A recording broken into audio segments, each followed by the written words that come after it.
Good evening, welcome to ITV News and a shorter edition of Calendar because of tonight's international football. Coming up on the programme tonight. Too slow to act. As a new report criticises Boris Johnson's response to the COVID outbreak, the widow of a paramedic says it cost him his life. There was let down badly.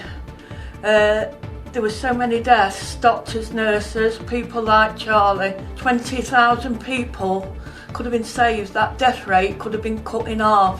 Why didn't he lock down? Harnessing the power of nature, Yorkshire leads the way with a pioneering and completely green way of cleaning our wastewater. And forging his own path, Ian's 100-mile trek for motor neurone disease research, despite needing a respirator 16 hours a day.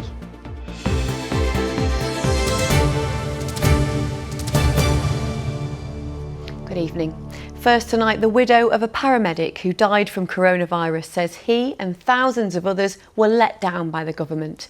Charlie Goodwin caught the virus while ferrying patients from hospitals to care homes. His wife Julie says he was left fatally exposed as infection rates soared in the early stages of the pandemic. Today, a report from MPs said that the government's failure to deal with that initial outbreak, particularly a delay in introducing the first lockdown, cost thousands of lives.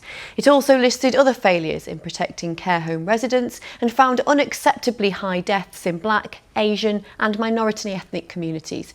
But the report did highlight successes too, calling the vaccine rollout one of the most effective initiatives in UK history.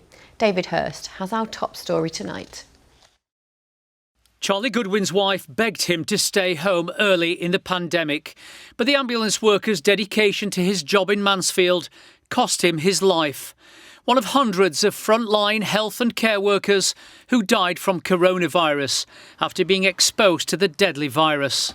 There was let down badly, and I think it was all down to the PPE, because where I had Charlie at home for 3 days, and when they came to fetch him, the ambulance crew, all they'd got on was a little plastic pinny, one of the masks, what you buy in the shop, and a pair of gloves. Today's damning report by 2 parliamentary select committees says serious errors and delays in tackling the outbreak led to too many unnecessary deaths. If they'd have shut down a week earlier, there'd have been a lot of lives saved.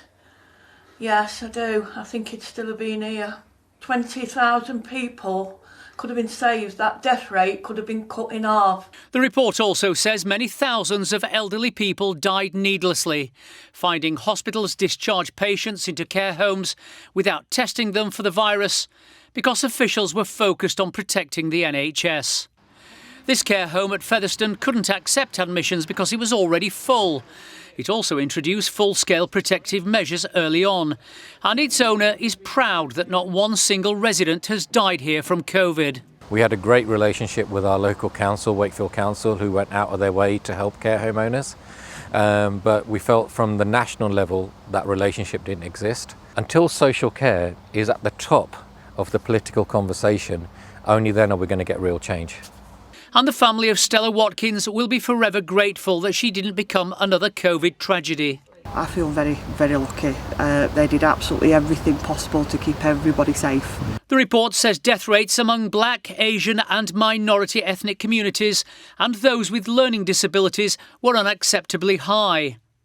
All 5 of these women at a charity group in Bradford told me they'd lost a family member or friend to COVID. What about us here at the bottom of the barrel? We can't afford second homes. We can't even afford a first home.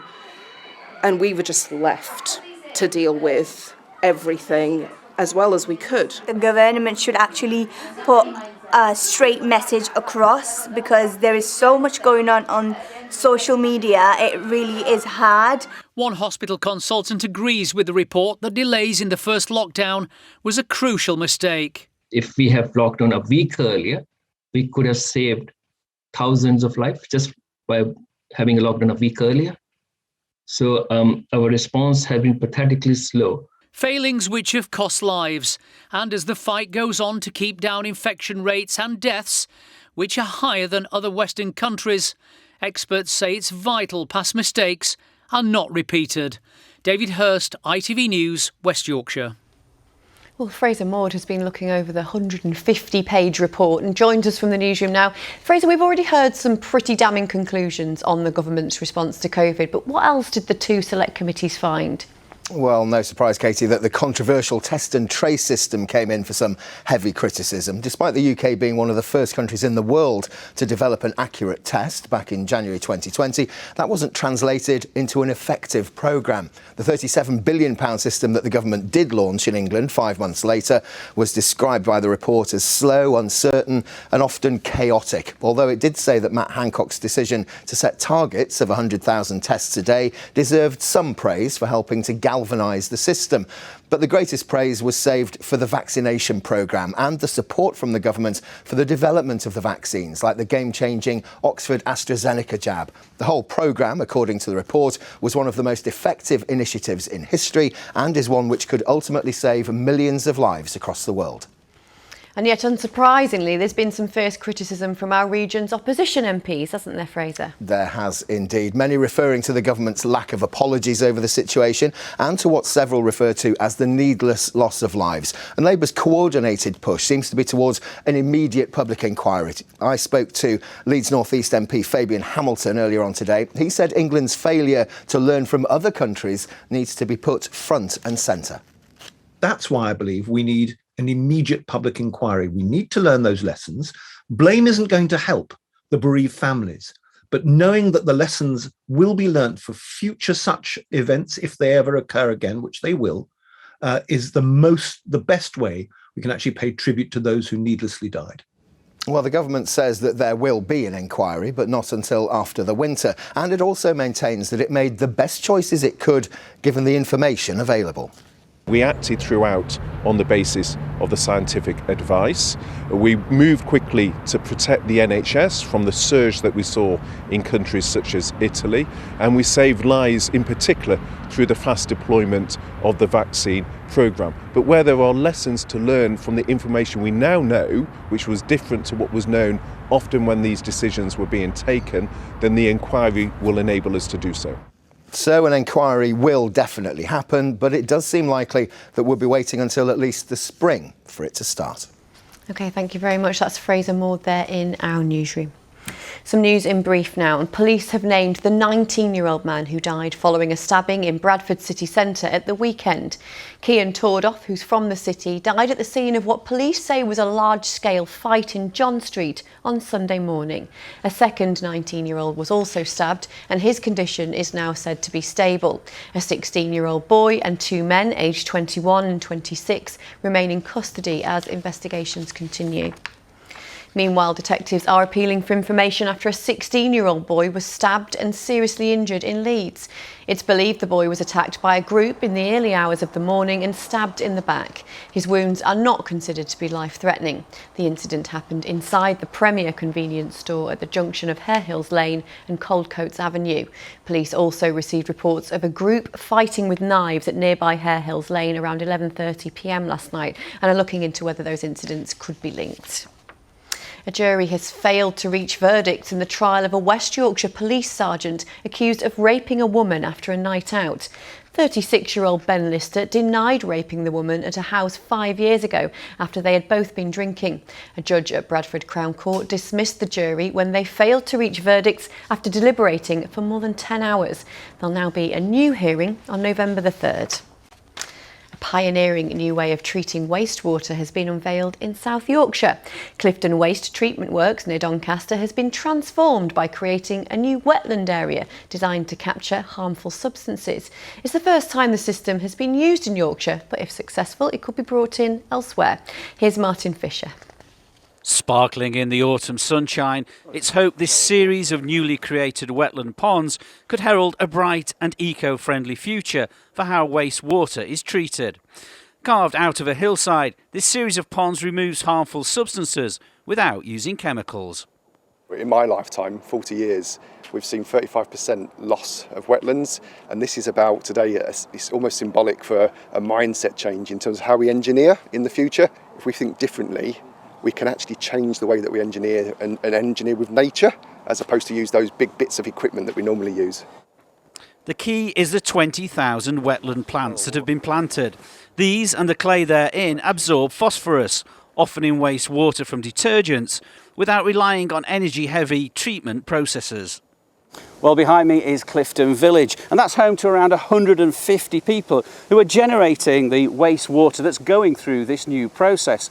So the water comes down the hill through the filtration system and ends up here, where hopefully all the phosphorus has been removed before it heads back into the watercourse. The process probably making Clifton one of the most environmentally friendly villages in Yorkshire. And there's another benefit from this plant-based system. The wetland will also increase biodiversity in the area, attracting a range of wildlife, including birds, amphibians and reptiles. We've got the biodiversity in terms of bringing in the wildlife back in again, and obviously very, very low carbon. We don't have many items that are actually electrically operated, apart from one little ultrasonic. Everything else is all natured or solar panelled. Work here is in the final stages and will eventually blend into the hillside. And it's hoped this pioneering project could now be rolled out in other areas. We will be doing research, we'll be collecting data, and absolutely we want to be able to upscale this because it's so important that we're moving towards these more sustainable, low chemical, low energy solutions. This project then a first for Yorkshire, but one that could soon be coming to towns and villages across the country. Martin Fisher, ITV News. And when it does, we hope we get lots of pictures for John's weather of all that wildlife. Finally from me this evening, it's good luck to Ian Flatt from North Yorkshire, who set off on a 100-mile challenge to help raise funds to build the Rob Burrow Centre for Motor Neurone Disease in Leeds. 56-year-old Ian, who was diagnosed with MND 2 years ago, has already completed one 100-mile challenge, raising £17,500 for charity, and he's now begun another, despite needing a respirator for 16 hours a day. Ian set off from the Sutton Bank National Park Centre this morning on his way across the North Yorkshire Moors and the Yorkshire Wolds, and hopefully we'll hear from him tomorrow about how his first day went. And his wheelchair he calls the Tangerine Dream Machine. That's his off-road wheelchair, so we'll be looking forward to seeing him buzzing along in that as well. Let's have the weather now. Here's John.